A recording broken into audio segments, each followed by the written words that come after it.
है अगर stock market में इंटरेस्ट तो सब्सक्राइब करना ना भूलें और साथ में ही बेल आइकन को भी प्रेस करें ऑल नोटिफिकेशंस के लिए। Hello student and employees, welcome back to our channel. So आज की वीडियो में हम ये देखने वाले हैं कि जब आप NISM एग्ज़ाम NISM सर्टिफिकेशन का या NCFM सर्टिफिकेशन का एग्ज़ाम आप देने जाते हैं आपके एग्ज़ामिनेशन हॉल पे, तो आपको ऐसी कौन कौन सी चीज़ें हैं जो कैरी करना बहुत ही इम्पॉर्टेंट है। मैं आज आपको कुछ ऐसी चीज़ें बताने वाली हूँ जो आपको कैरी करके ही चलनी है, बिकॉज ऑफ अभी कुछ चीज़ें चेंज भी हुई हैं, तो आपको भी पता होना चाहिए कि कौन कौन सी चीज़ें आपको लेकर जानी है वहाँ पे। सबसे इम्पॉर्टेंट बात कि अगर आप NISM सर्टिफिकेशन का एग्ज़ाम दे रहे हैं, चाहे आप कोई सा भी सीरीज़ दे रहे हो, इसमें 26 सर्टिफिकेशन होते हैं और NCFM में 42। ये सारे सर्टिफिकेशन के एग्ज़ाम की तैयारी हम करवाते हैं। आप चाहो तो आपको डिटेल डिस्क्रिप्शन बॉक्स पे मिल जाएगा, जिसमें आपको वेबसाइट लिंक भी प्रोवाइड किया गया है। वहाँ से आप क्लासेस के बारे में सारी इन्फॉर्मेशन ले सकते हैं एंड आपको नंबर भी प्रोवाइड किया गया है जो कि व्हाट्सएप नंबर है और कॉलिंग नंबर है। तो आप हमें डायरेक्टली कॉल कर सकते हैं, मैसेज कर सकते हैं, जिससे आपको, अगर आप फर्स्ट अटैम्प्ट में एग्ज़ाम क्लियर करना चाहते हैं या कम से कम ड्यूरेशन में आप एग्ज़ाम क्लियर करना चाहते हैं, तो आपका एग्ज़ाम हम फर्स्ट अटैम्प्ट में ही निकाल के देते हैं विद गारंटीड। तो आपको जो भी डिटेल्स चाहिए कि आपको कितने दिन में एग्ज़ाम निकालना होगा, फ़ीस स्ट्रक्चर क्या है, स्टडी मटेरियल क्या क्या प्रोवाइड होगा, उसमें mock test, MCQ question answer, ये सारी चीज़ें आपको प्रोवाइड होंगी। तो आप हमें डायरेक्टली कॉल कर सकते हैं, मैसेज कर सकते हैं। चलिए बढ़ते हैं कि हम पहले ये देखते हैं कि आपको कौन कौन सी ऐसी चीज़ें हैं जो कैरी करना बहुत ही महत्वपूर्ण है।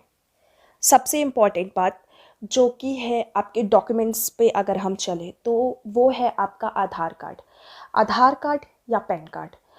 इन दोनों में से कोई सा भी एक डॉक्यूमेंट आप रख सकते हो जो कि बहुत ही इंपॉर्टेंट है। अगर आपके पास दोनों चीज़ें हैं जो कि इम्पॉर्टेंट है, बिकॉज ऑफ अगर दोनों नहीं होंगी तो आप NISM का रजिस्ट्रेशन ही नहीं कर पाएंगे। रजिस्ट्रेशन फॉर्म के टाइम पे आपको आधार कार्ड और पैन कार्ड दोनों की ज़रूरत पड़ती है। ओके, ये दोनों चीज़ें आपको लेके जानी है। आधार कार्ड बहुत ही इंपॉर्टेंट है, बिकॉज ऑफ जो आधार कार्ड होता है वो उस टाइम पे आपको वहाँ पे जब आप सेंटर पे जाते हो वहाँ पे एक काउंटर मिलेगा आपको, जो कि रिसेप्शन होता है। वहाँ पे आपको सारी चीज़ें, डिटेल्स आपकी जो रहती हैं वो आपको सिग्नेचर करना पड़ेगा, वहाँ पे आपका नंबर लिखना पड़ेगा, टाइम स्लॉट क्या है आपके एग्ज़ाम का ये आपको बताना पड़ेगा, वहाँ पे आपको लिखना पड़ेगा। और दूसरी चीज़, कौन सा एग्ज़ाम आप दे रहे हो वो आपको वहाँ के रजिस्टर में लिखना पड़ेगा। और साथ में आपको जो आपका आधार कार्ड है वो उनको देना पड़ेगा। वो आधार कार्ड नंबर मैच करते हैं कि जिनने NISM का एग्ज़ाम भरा था ये वही व्यक्ति है कि नहीं है। तो आपका फेस मैच होता है और वहाँ पे एक कैमरा लगा होता है जो कि आपकी आई स्कैन करता है। उस टाइम पे आपके आधार कार्ड के थ्रू ही आपका आई स्कैन होगा। आपका आधार कार्ड वो एक बार स्कैन करते हैं, देन वापस से आपका आई स्कैन होता है, जिससे अगर वो मैच कर रहा है तो फिर आप आगे बढ़ सकते हैं उस प्रोसीजर के लिए। ठीक है, अब आधार कार्ड पैन कार्ड दोनों आपको रखनी है। एंड थर्ड चीज़ जो होती है वो सबसे इम्पॉर्टेंट क्वेश्चन जो मेरे पास में आप कमेंट्स में अगर आपने देखा होगा कि बहुत ज़्यादा रहते हैं, कैलकुलेटर को लेके लोगों को बहुत ज़्यादा कन्फ्यूज़न रहता है कि हम कैलकुलेटर लेके जा सकते हैं कि नहीं जा सकते हैं, हम ब्लैंक शीट लेके जा सकते हैं कि नहीं। तो सबसे इम्पॉर्टेंट चीज़ की जो कैलकुलेटर है वो आपको लेके जाना है। आप कैलकुलेटर कैरी कर सकते हैं, बट सिंपल कैलकुलेटर कैरी कीजिए, जिससे वो भी आपको ना टोकें या मना ना करें और आप भी ईज़िली कैलकुलेटर को कैरी कर सकें। कैलकुलेटर आपको लेके जाना है, बट एक सिंपल कैलकुलेटर लीजिए जिसमें आपको कुछ ऐसा ना हो कि उसमें बहुत सारे फॉर्मूले या ये सारी चीज़ें, साइन कॉस थीटा, इस तरीके के भी एडवांस कैलकुलेटर जो आते हैं वो आपको कैरी करके नहीं ले जाना है। सिंपल कैलकुलेटर कैरी करके लेके चाहिए। मोबाइल फ़ोन आपको कैरी करके नहीं ले जाना है और ना ही आप सेंटर में जाके वहाँ स्विच ऑफ करके आपके साथ कैरी कर सकते हो। ठीक है, तो ये बहुत ही इम्पॉर्टेंट बात है। जो आपको एक लॉकर मिलता है, आपको लॉकर दिया जाएगा और एक की भी दी जाती है उस टाइम पे। अपने लॉकर में आपको, आप अगर मोबाइल फ़ोन, क्योंकि मोबाइल फ़ोन तो बंदा कैरी करता है क्योंकि आप कैब से जा रहे हो, अपने व्हीकल से जा रहे हो, वो तो मैटर करता ही है, बिकॉज ऑफ अगर आप कैब से जा रहे हो तो आपको कैब बुकिंग करनी है। आजकल डिजिटल ज़माना है जिसमें आपको फ़ोन पे, गूगल पे से पेमेंट करना है, यूपीआई के थ्रू पेमेंट करना है। सो फ़ोन आप कैरी करते हो तो आपको एक लॉकर वहाँ पे दिया जाता है। उस टाइम पे वो जो लॉकर है, लॉकर पे आपको, आप बैग भी अंदर लेके नहीं जा सकते हो, आपका बैग उस लॉकर पे रखना है। मोबाइल फ़ोन को स्विच ऑफ करके, वो बोलते हैं कि आप स्विच ऑफ करके रखिए, आप स्विच ऑफ करके रखिए, साइलेंट करके रखिए, बट रिंग पे मत रखिए। एंड मोस्ट इम्पॉर्टेंट बात कि आप एक बॉटल भी वहाँ पे कैरी नहीं कर सकते हो। बहुत सारे ऐसे स्टूडेंट होते हैं जो बॉटल लेके आते हैं, सो बॉटल नहीं कैरी करने दिया जाता है वहाँ पे, क्योंकि बॉटल में पता नहीं वो क्यों नहीं कैरी करने देते हैं। वो यही बोलते हैं कि आप बॉटल कैरी करके नहीं ले जा सकते हो, वाटर आपको वहाँ पे ऑलरेडी अवेलेबल रहेगा, अगर आपको वाटर की ज़रूरत है तो वो आपको प्रोवाइड करवा देते हैं बीच में। सो आप बॉटल जो भी आपके पास में वो आप कैरी नहीं कर सकते, उसके थ्रू आप कोई चीटिंग ना करो। सो आप बॉटल को भी अगर आप लेके जा रहे हो तो आपको लॉकर पे ही रखना पड़ेगा। एंड सबसे इम्पॉर्टेंट बात, एक जब आप NISM का इस टाइम पे स्लॉट फिल करते हो ऑफलाइन, तो उस टाइम पे आपको एक जो एक सेल्फ डिक्लेरेशन फॉर्म रहता है वो आपको मिलता है, सेल्फ डिक्लेरेशन फॉर्म, जो कि मैं अभी वीडियो में आपको एक इमेज उसकी दिखा दूंगी। सो वो आप चेक कर सकते हैं कि कैसा रहता है। सेल्फ डिक्लेरेशन फॉर्म जो रहता है उसमें आपको ये बताना रहता है, सिर्फ आपका फॉर्म में सारी चीज़ें लिखी होंगी, बस आपको उसमें आपका डेट डालना है और आपका ये बताना है कि सिग्नेचर करना है वहाँ पे, और कौन सा एग्ज़ाम दे रहे हो वहाँ पे वो भी लिखना है। सेल्फ डिक्लेरेशन फॉर्म मतलब ये होता है कि एग्ज़ाम जिस दिन है उसके 72 घंटे से पहले आपको कोई भी मतलब बोला जाए तो फीवर, कोल्ड, ये सारी चीज़ें आपको नहीं है, मतलब कि वो कोविड के लिए रहता है।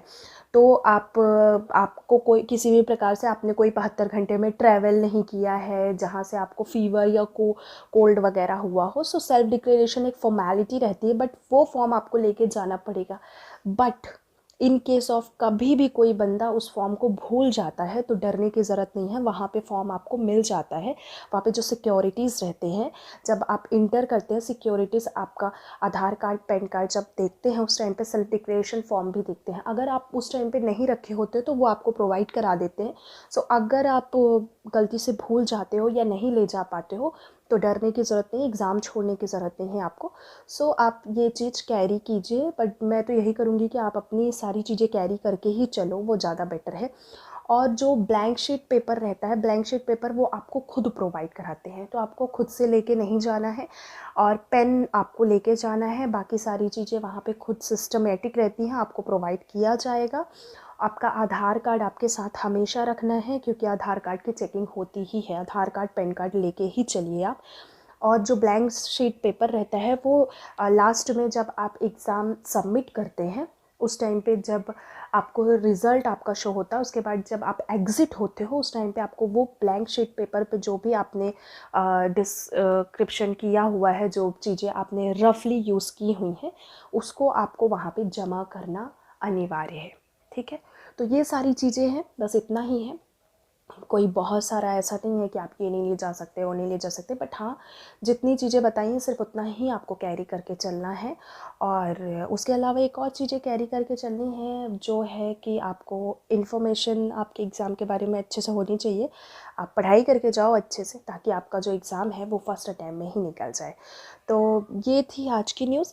इससे रिलेटेड अगर आपको कोई भी इशू आ रहा है, और भी आपके साथ ऐसे कुछ केसेस हुए जो आप ले जाना भूल गए हो या आप लेके नहीं गए हो, तो आपको एग्ज़ामिनर ने बोला है ये सारी चीज़ें, तो आप ये सब चीज़ें बोल सकते हैं। ठीक है, आप कमेंट कर सकते हैं। तो मैं आपको यही बोलूँगी कि आपको जो भी इशू आ रहा है आप कमेंट कीजिए, या फिर आप चाहते हो कि इस टॉपिक से रिलेटेड मैं कोई और भी वीडियो बनाऊँ या डिस्क्रिप्शन के ऊपर बनाऊँ, तो आप मुझे कमेंट कर सकते हैं। और क्लासेस रिगार्डिंग अगर आपको कोई भी इन्फॉर्मेशन चाहिए, मैंने बहुत सारे वीडियोस डाले हुए हैं जो कि आपके मॉक टेस्ट हैं, MCQ क्वेश्चन आंसर है, जो आपको बहुत हेल्पफुल होने वाले हैं एग्ज़ाम में। और मेरे बहुत सारे ऐसे स्टूडेंट हैं जो मुझे हमेशा कमेंट करते रहते हैं कि काफ़ी हेल्प भी मिली है उनको। तो अगर आप भी क्लासेस करना चाहते हैं या कोई इन्फॉर्मेशन चाहिए तो आप हमें कॉल कर सकते हैं, मैसेज कर सकते हैं। चलिए मिलते हैं आप नेक्स्ट वीडियो में, तब तक के लिए take care of your health and your family. Jai Hind. Guys देखिए, यहाँ पे मैंने आपको कॉन्टैक्ट नंबर दिया हुआ है, अगर आपको यहाँ पे लगता है तो आप क्लासेस की कोई भी इन्फॉर्मेशन चाहते हो, मोर डिटेल्स चाहते हो, तो यहाँ पे आप हमें कांटेक्ट कर सकते हो। ये आपको इंस्टाग्राम, ट्विटर, फेसबुक और जीमेल सबका मैंने आईडी यहाँ पे प्रोवाइड कराया हुआ है। प्लस आपको हमारी कंपनी की वेबसाइट भी मिल जाएगी, वहाँ पे भी आप हमें मैसेज करोगे तो हमारी कंपनी की जो टीम है वो आपको डायरेक्टली मेल के थ्रू बात करेंगी। और क्लासेस रिगार्डिंग कोई इन्फॉर्मेशन चाहिए तो वो भी आप डायरेक्टली जाके खुद वेबसाइट पे देख सकते हो। आई होप सो ये वीडियो आपके लिए इन्फॉर्मेटिव रहा होगा। तो अब हम मिलेंगे नेक्स्ट वीडियो में, तब तक के लिए take care of your health and your family. Jai Hind. और साथ में यहाँ पे आप फॉलो करना ना भूलें। प्लस आपको बहुत सारी इन्फॉर्मेशन जो है वो डायरेक्टली आपको खुद वेबसाइट के थ्रू मिल जाएगी, तो आप वहाँ पे जाके खुद देख सकते हो, आपके लिए काफ़ी इन्फॉर्मेटिव रहेगी। तब तक के लिए बाय बाय।